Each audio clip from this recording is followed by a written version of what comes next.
내구성과 멋스러움을 가진 가죽 제품들. 이것들은 곰팡이로 만든 대체 가죽 제품들입니다. 이 모든 제품들이 곰팡이를 이용하여 만든 대체 가죽 제품인데요.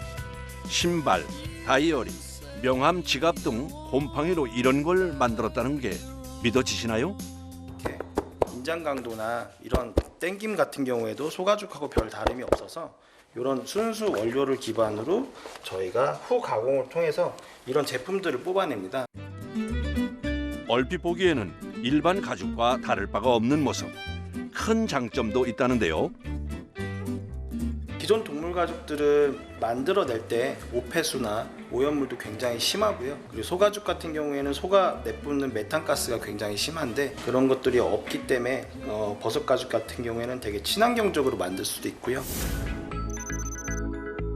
대체 가죽 제품을 만드는 공정을 보기 위해 처음으로 찾아간 곳은 천안의 한 버섯 농장. 1년에 100톤 정도의 버섯을 생산한다고 합니다. 버섯을 재배하는 곳이에요. 그 버섯은 곰팡이잖아요. 곰팡이를 이용해서 버섯도 재배하지만은 그다음에 곰팡이를 이용해서 가죽도 만들어요. 가죽을 만든다고요? 네네네. 버섯은 곰팡이 중에 제일 맏형이에요. 진화가 많이 돼 있죠. 아, 그럼 버섯 이꼬르 곰팡이예요? 그렇죠. 버섯 이꼬르 곰팡이에요. 버섯은 생물학적으로 곰팡이류에 속합니다. 버섯은 우리가 흔히 먹는 간 모양의 자실체와 뿌리 부분 같은 균사체로 구분이 되는데요. 대체 가죽을 만드는 부분은 바로 솜털 모양의 가는 실 같은 균사체 부분입니다. 이 균사체는 엄청난 흡수력과 번식력을 가지고 있다고 하네요. 균사체 가죽을 얻기 위한 첫 번째 작업은 바로 균사체를 키울 수 있는 집을 만들어주는 과정인데요. 그 집을 배지라고 합니다. 톱밥, 미강, 소맥피, 폐화석, 탄산칼슘 등을 잘 혼합하여 버섯이 먹을 영양분을 만들어줍니다. 그 다음 혼합한 영양분들을 일정한 크기의 비닐에 넣어줍니다. 이걸 한 번 생산할 때 2,000개에서 3,000개 정도 생산하는데 6시간에서 7시간 정도 걸린다고 합니다.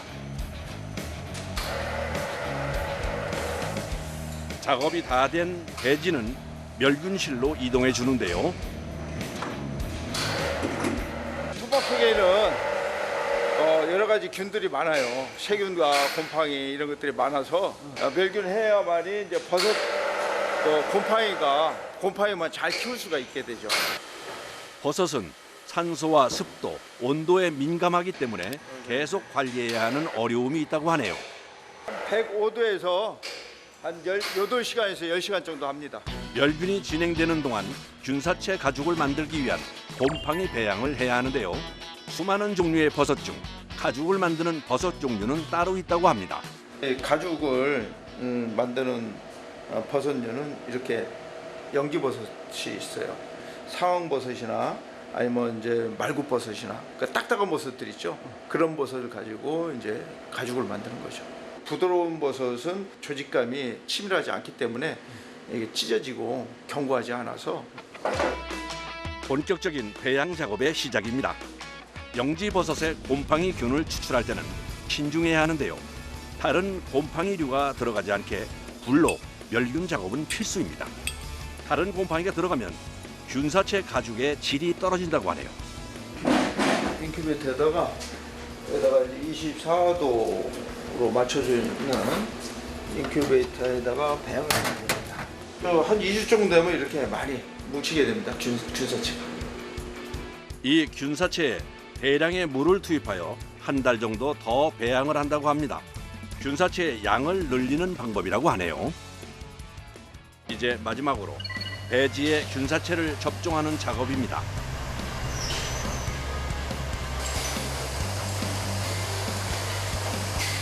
마치 주사를 놓듯이 배지에 바늘로 균사체를 접종시켜 주는데요.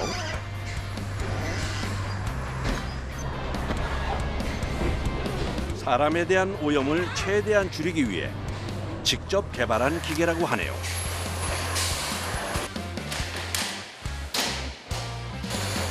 이제 접종한 부위를 막아주면 끝이라고 합니다. 접종할 때 주사실 접종 구멍을 뚫었잖아요. 그래서 구멍이 뚫린 상처 부위를 막아주는 거예요. 왜냐하면 그 곰팡이가 거기 침투할 수가 있기 때문에. 다른 그렇습니다. 곰팡이나요? 네, 다른 곰팡이가. 완성된 균사체를 보여주겠다는 작업자. 과연 완성된 균사체는 어떤 모습일까요? 이거 2달이 된 가죽을 만드는 버섯 곰팡이에요. 아, 이게 다 완성된 거예요? 예, 완성이 된 겁니다 이게. 오. 가죽을 만드는 버섯은 자실체라는 몸통을 만들지 않고 오로지 균사체만 만들어줍니다. 하얗게 보이죠? 우와. 제마에다가 얘를 부셔가지고 쫙 깔아요. 온도와 습도를 맞춰주면 한 보름 정도 되면 1cm 정도 이렇게 부풀어 올라오게 되죠. 이제 그걸 이제 얇게 썰어가지고 압착을 해서 이제 가공 과정을 거쳐가지고 이제 가죽이 만들어지는 거죠. 이제 1차 배양의 밑준비가 끝나고 본격적으로 가죽을 만들기 위한 공정을 찾아 안성으로 왔습니다. 출입 금지에 멸균복부터 챙기는 작업자. 이제 가죽을 만들어야 되니까 가죽을 만들려고 하는 거예요. 작업을 하기 위한 거예요. 아, 근데 이거 살균, 멸균, 방어구까지 입어요? 아, 예. 이게 저희가 가장 신경 쓰는 게 첫 번째도 두 번째도 세 번째도 이게 오염 방지거든요. 오염 방지제가 돼야 상품성이 좋은 가죽을 얻을 수가 있습니다. 정말 철저하네요. 자, 들어가자. 들어간 곳은 2차 배양실. 한 번 더 배양을 해야지만 가죽 모양을 볼 수 있다고 하네요. 정말 기다림의 미학입니다. 이체 배양하는 곳입니다. 무직풀 깔면 이 위로 그 균사 매트가 올라와요. 이제 균사 매트라는 거는 이제 대체 가죽인 거고요. 가죽이 올라와요? 네, 올라옵니다. 2차 배양의 첫 작업은 2달 동안 키운 균사체 배지를 부수어 생산할 가죽 크기의 판에 깔아주는 것. 시간이 지나면 균사체가 자라서 배지 위로 하얗게 올라온다고 하네요. 5cm 이상 자라면 가죽 부분을 배지에서 분리해 쓴다고 합니다. 종균들이 어떤 일정한 압력에 눌려 있어야 그 올라오는 속도가 빨리 올라와요. 아, 더 빨리 자라는 거예요? 예. 옥수수 가루로 만든 부직포입니다. 얘가 있어야 뜯기가 쉬워요. 만약에 얘가 없으면 톱밥이 밑에 그냥 다 묻어 나오기 때문에. 결과물을 먼저 살짝 보자면 2차 배양이 끝나면 이 세 단계로 구분되어집니다. 부직포는 배지와 가죽이 잘 떨어지는 역할을 합니다. 이제 2차 배양 준비 작업은 끝이 났습니다.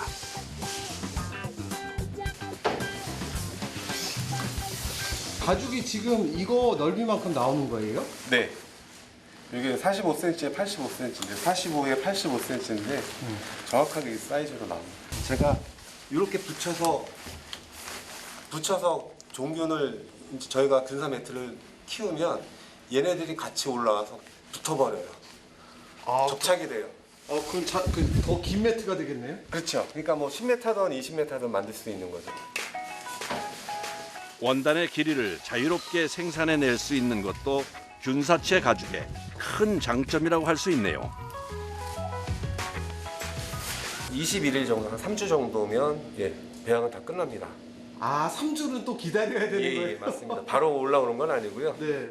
양질의 가죽을 얻기 위해 환경에 대한 정보를 센서를 통해서 모으고 실내 공기질 등을 관리하는 프로그램을 개발하여 사용하고 있다고 합니다.